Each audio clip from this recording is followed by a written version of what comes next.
Hi friends, જય શ્રી કૃષ્ણ. આજે છે ભીમ 11 અને મને વિચાર્યું કે જમવામાં શું બનાવું, તો હાલો મારી છોકરીઓને પૂછીએ. ધ્રુવિકા, આજે જમવામાં શું બનાવું? પૂરી, ભજીયા અને કેરીનો રસ. ઓકે, ચલો કેરીનો રસ બનાવી. કેરીને પહેલાં ધોઈને અને એની છાલ પાડી નાખીએ. કેરી જોઈ શકો છો મોટી છે. પછી એના નાના નાના કટકા કરીને મિક્સર જારમાં પીસવાનું છે. પહેલાં નાના નાના કટકા કરી દીધા છે. પછી એક મિક્સર જાર લેવાનું છે. કેરી જોઈ શકો છો છાલ પાડેલી. પછી મિક્સર જારમાં નાખીને એના અંદર થોડી ખાંડ નાખીને પછી પાણી નાખવાનું છે અને પછી એને પીસી દેવાનું છે.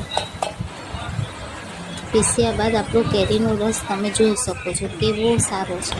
કેરીનો રસ તો થઈ ગયો છે, તો પછી એને ફ્રીજમાં મૂકી દઈશું. પછી ભજીયાની તૈયારી કરી દઈશું. ભજીયાની તૈયારીમાં મેથી, મરચાં, પાલકની ભાજી,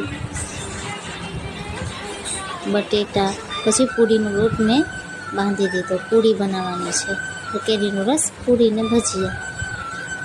આપણે થોડું તેલ નાખીને લોટ બાંધવાનો છે.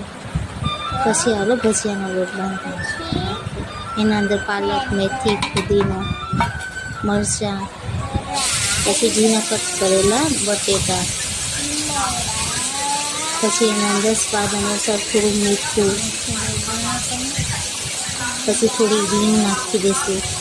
પછી એના અંદર થોડા સાંજીના ફૂલ નાખવાના છે.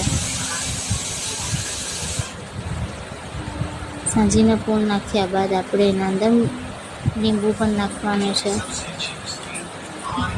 ને ઠંડા પાણીમાં લોટ બાંધવાનો. ઠંડા પાણીમાં લોટ બાંધશો તો તમારો ભજીયા એકદમ સોફ્ટ થશે.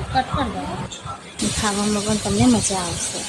એને બધું મિક્સ કરી ભજીયાનું બેટર તૈયાર કરી દીધું છે.